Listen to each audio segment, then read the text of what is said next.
የመኖሪያ ቤት የሰው ልጅ መሰረታዊ ፍላጎት ከመሆኑም በላይ የዜጎች ማህበራዊና ኢኮኖሚያዊ ደህንነት መለኪያ ተደርጎ ይቆጠራል። በኢትዮጵያ ግን ለበርካታ ዓመታት ይህ መሰረታዊ ፍላጎት በትልቅ የፍላጎትና የአቅርቦት አለመጣጣም አረንቋ ውስጥ የወደቀ ጉዳይ ሆኗል።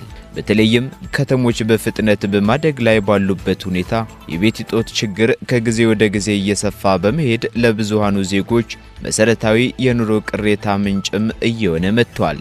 ይህ ችግር ታዲያ በቀጥታም ሆነ በተዘዋዋሪ በዜጎች ምርታማነት ላይ፣ በከተሞች እድገት ፍጥነትና በማህበራዊ መረጋጋት ላይ ከፍተኛ ጫና እያሳደረ ይገኛል። በተጨማሪም የኢትዮጵያ የቤት ዘርፍ ተግዳሮት ከቀላል አቅርቦት እጥረት አልፎ የረቀቀና ውስብስብ መዋቅራዊ ችግሮችን ያካተተ መሆኑን የዘርፉ ባለሙያዎች ሲናገሩ ይደመጣል። በዚህም የችግሩ ምንጭና ስፋት ደግሞ በርካታ ጉዳዮችን የሚያካትት ሲሆን ከነዚህም ዋና ዋና ጉዳዮች መካከል ደግሞ የከተማ መስፋፋት፣ የፋይናንስ እጦት፣ የመሰረተ ልማት እጥረትና የመሬት አስተዳደር ዋነኞቹ ናቸው ይባላል። መንግስትም ታዲያ እነዚህን ችግሮች ይቀርፋሉ ያላቸውን መፍትሄዎች እያደረገና በከፊልም ደግሞ ወደ ተግባር የገቡ የመኖሪያ ቤት አቅርቦትን የሚያሻሽሉ እርምጃዎችን ከባለድርሻ አካላት ጋር በጋራ በመሆን ይፋ እያደረገ ይገኛል። በተለይም በአዲስ አበባ ከተማ አስተዳደር ደረጃ የቤት አቅርቦትንና የቤት ግንባታን በተመለከተ ሰሞኑን በከንቲባዋ በኩል ይፋ የተደረገው መረጃ የህብረተሰቡን ትኩረት ከመሳቡም በላይ መነጋገሪያ ሆኗል። ለመሆኑ የአዲስ አበባ ከተማ አስተዳደር ከንቲባ አዳነች አቤቤ የቤት አቅርቦትና ግንባታን በተመለከተ የተናገሩት ንግግር ምንድነው የሚለውን ጨምሮ በኢትዮጵያ የመኖሪያ ቤትን በአጭር ጊዜ ለማቅረብ የሚያስችል የ3D ኮንክሪት ፕሪንት ቴክኖሎጂ ተግባራዊ ሊደረግ ነው መባሉን ተከትሎ አሁን ላይ እየተሰሙ ያሉ መረጃዎችን በስፋት የምናጋራችሁ ይሆናል። በተጨማሪም በቅርቡ የመኖሪያ ቤትን በሚመለከት አዲስ ፕሮጀክት ለህብረተሰቡ ይፋ መሆኑንና በአዲሱ ፕሮጀክትም የተካተቱት እንዲሁም የተደነገጉ ጉዳዮችን እንነግራችኋለን። በኢትዮጵያ የቤት አቅርቦትና ፍላጎት አለመጣጣም በተደጋጋሚ የሚነሳ ጉዳይ ሆኗል። የችግሩ ምንጭ የተባሉት ደግሞ የከተማ መስፋፋት፣ የፋይናንስ ገደቦች፣ የመሬት አስተዳደርና የቢሮክራሲ ውስብስብነት እንዲሁም የህዝብ መጨመር መሆናቸው ይነገራል። በመሆኑም በኢትዮጵያ ፈጣን የከተሞች መስፋፋት እየተበራከተ ሲሆን የከተማ ነዋሪዎች ቁጥር በእንደ አውሮፓውያን አቆጣጠር በ2019 በወጡ መረጃዎች መሰረት ወደ 21 በመቶ መድረሱ ይነገራል። ይህ አሃዝ ታዲያ እንደ አውሮፓውያን አቆጣጠር በ2037 ደግሞ ወደ 38% ያሻቅባል ተብሎ የሚጠበቅ ሲሆን የከተማ ነዋሪ ቁጥር እያደገ መምጣት ደግሞ የቤት ፍላጎትን ከፍተኛ እንደሚያደርገው ይታመናል። በዚህ መሰረት ታዲያ የሀገራችንን የቤት ፍላጎት ለማሟላት በየዓመቱ ወደ 320 ሺህ የሚጠጉ ቤቶች ለነዋሪው መቅረብ የሚጠበቅባቸውና በአሁኑ ጊዜ ግን በየዓመቱ በግልና በመንግስት የተገነቡ ለቤት ፈላጊው በመቅረብ ላይ የሚገኙት ከ165 ሺህ እንደማይበልጡ ጥናቶች ያመለክታሉ። ይህን ተከትሎ የዘርፉ ባለሙያዎች ደግሞ መንግስት የፖሊሲ፣ የፋይናንስ፣ የመሬት አስተዳደርና የቴክኖሎጂ ማሻሻያዎችን ያካተቱ እርምጃዎችን መውሰድ እንዳለበት ሲናገሩ ይደመጣሉ። በተጨማሪም የብሔራዊ የመኖሪያ ቤት ፖሊሲ መዘርጋት፣ የረጅም ጊዜ ቤት ብድር ስርዓት መመስረት፣ የግንባታ ወጪን የሚቀንሱ ቴክኖሎጂዎችን መጠቀምና የግል ዘርፍን በስፋት ማሳተፍ ዘላቂ መፍትሄ መሆኑንም እንዲሁ ያመለክታሉ። ታዲያ መንግስትም ሰሞኑን የቤት ልማት ዘርፉን የሚያሳድጉ ዘመናዊ የግንባታ ማሽኖችንና የግብአት ማቅረቢያ ተሽከርካሪዎችን ወደ ስራ ማስገባቱን አስታውቋል። በተጨማሪም የ3D ኮንክሪት ፕሪንት ቴክኖሎጂ አቅራቢ የሆነው ባውሚት ኦስትሪያ ከፌዴራል ቤቶች ኮርፖሬሽን ጋር በኢትዮጵያ ቴክኖሎጂውን ተግባራዊ ለማድረግ የቴክኖሎጂ አቅርቦት ስምምነት ተፈራርመዋል።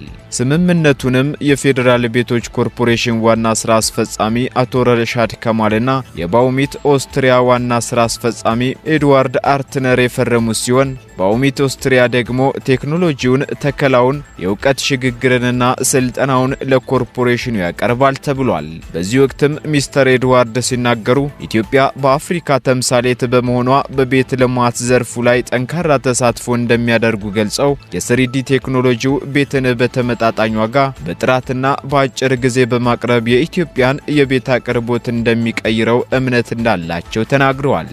የፌዴራል ቤቶች ኮርፖሬሽን ከባውሚት ኦስትሪያ ጋር በመተባበር የ3D ኮንክሪት ቴክኖሎጂን በመጪው 1 ዓመት ውስጥ ሙሉ በሙሉ ተግባራዊ ለማድረግም አቅዷል። ዋና ስራ አስፈጻሚው አቶ ረሻድ ከማል በበኩላቸው የቴክኖሎጂ ቤትን ከመገንባት ወደ ማምረት የሚያሸጋግር ሲሆን የወቅቱን የመኖሪያ ቤት ችግር ከመሰረቱ ለመቅረፍም ኮርፖሬሽኑ ዘመናዊ የግንባታ ቴክኖሎጂ ላይ ትኩረት አድርጎ እየሰራ ስለመሆኑ አስረድተዋል።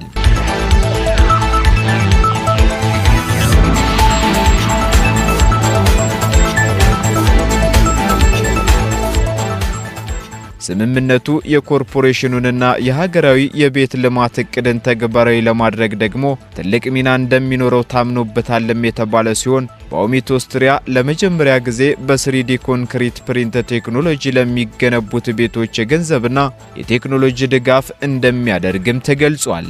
በዚህም የግንባታ ዘርፉን በከፍተኛ ደረጃ ለማዘመን የሚያስችለውን የ3D ኮንክሪት ፕሪንት ቴክኖሎጂን በበርካታ ሀገራት ተግባራዊ አድርገውታል። አሜሪካና ቻይና ቴክኖሎጂውን በመጠቀም በዓለማችን ቀዳሚውን ስፍራ የያዙ ሀገራት መካከል ሲሆኑ ጀርመን፣ እንግሊዝ፣ ፈረንሳይና ካናዳ ደግሞ የ3D ቴክኖሎጂን በግንባታው ዘርፍ በከፍተኛ ሁኔታ እየተጠቀሙበት የሚገኙ ሀገራት ናቸው። ኢትዮጵያም ታዲያ በዘርፉ ያላትን ተጠቃሚነት ለማሳደግ ከኦስትሪያ ኩባንያ ጋር በመተባበር ወደ ተግባራዊ ምዕራፍ ለመሸጋገር በሂደት ላይ ትገኛለች። የ3D ኮንክሪት ፕሪንት ቴክኖሎጂ የ3D ህትመት ቴክኖሎጂን የያዘ ግዙፍ ማሽንን የሚጠቀምና ማሽኑም ደግሞ በኮምፒውተር እየታዘዘ የሚገኘውን የኮንስትራክሽን ግብዓት ተጠቅሞ ልዩ ልዩ ዲዛይን ያላቸውን ግንባታዎች በራሱ ያከናውናል። በዚህም ግዙፉ ማሽን በተሰጠው ዲዛይን መሰረት ግንባታውን በፍጥነት ማከናወን እንደሚችልም የዘርፉ ባለሙያዎች ይገልጻሉ። ቴክኖሎጂው የህንጻ ዶምና አርኪቴክቸራል ጥበባቸው ከፍ ያሉ ግንባታዎች በሚፈለገው ጥራት ማከናወን የሚያስችል መሆኑን የሚነገር ሲሆን የ3D ኮንክሪት ፕሪንት ቴክኖሎጂው በባህላዊ መንገድ ግንባታ ሲከናወን የኖሩ የልስን የብሎኬት ድርደራና መሰል የግንባታ ሂደቶችን ከማስቀረቱም ባለፈ የግንባታ ግብዓቶችን ብክነት እንደሚቀንስ ደግሞ ባለሙያዎቹ አስረዳሉ። ከአካባቢ ጋር የሚስማሙና ዝቅተኛ ብክነትን የሚያስከትሉ የግንባታ ጥሬ ዕቃዎችን መጠቀም እንደሚያስችልም በዘርፉ የተከናወኑ ጥናቶች እማኞች ናቸው። እንዲሁም 3D ኮንክሪት ፕሪንት ቴክኖሎጂ በርካታ የሰው ኃይል አለመፈለጉ ደግሞ ቀጣይነት ያለው ያልተቋረጠ የግንባታ ስራዎችን ለማከናወን እንደሚረዳም ተገልጿል። በሌላ በኩል የቤት ልማት ዘርፉን ያሳድጋሉ የተባለላቸው ዘመናዊ የግንባታ ማሽኖችና የግንባታ ማቅረቢያ ተሽከርካሪዎች ወደ ስራ መግባታቸውን የፌዴራል ቤቶች ኮርፖሬሽን አስታውቋል። በወቅቱ የፌዴራል ቤቶች ኮርፖሬሽን ዋና ስራ አስፈጻሚ አቶ ረሻድ ከማል መግለጫ የሰጡ ሲሆን ኮርፖሬሽኑ በተያዘው በጀት ዓመት ለሚጀምራቸው ግዙፍ የቤት ልማት መርሃ ግብሮች የቅድመ ዝግጅት ስራዎች መጠናቀቃቸውን ገልጸዋል። በዚህም የግንባታ ማሽኖች ወደ ስራ መግባት ኮርፖሬሽኑ በቀጣይ ስለሚያከናውናቸው ግዙፍ የቤት ልማት መርሃ ግብሮች ትልቅ አቅም ይሆናልም ነው የተባለው።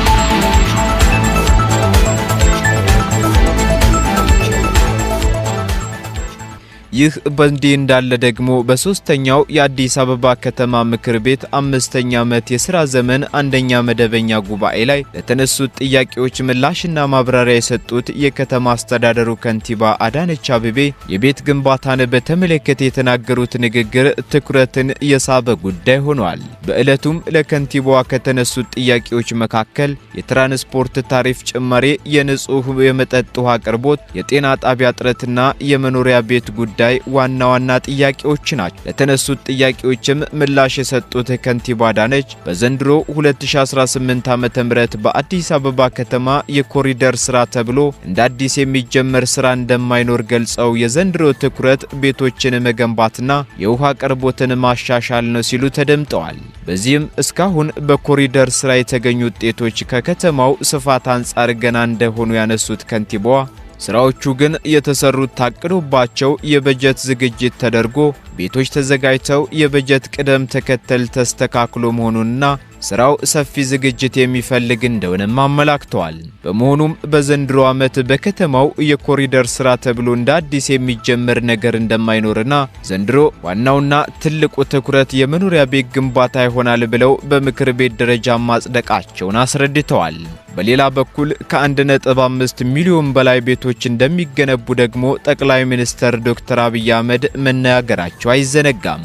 ጠቅላይ ሚኒስትሩ ይህን ያሉት ደግሞ ጳጉሜ 4 ቀን 2017 ዓ.ም ታላቁ የኢትዮጵያ ህዳሴ ግድብን ሲያስመርቁ ንግግር ባደረጉበት ወቅት ነበር።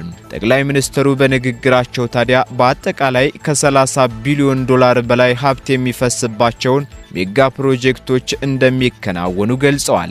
በዚህም ኢትዮጵያ ከህዳሴ ግድብ የሚስተካከል ለሰላማዊ አገልግሎት የሚውል የኒውክሌር ማበልጸጊያ ግንባታ እንደሚጀመር ተናግረው ነበር።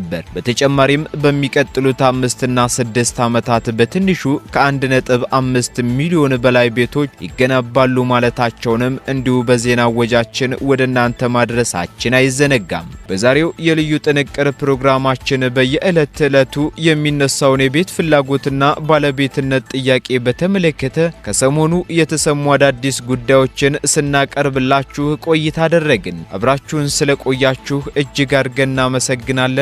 ሰናይ ጊዜን ተመኘን።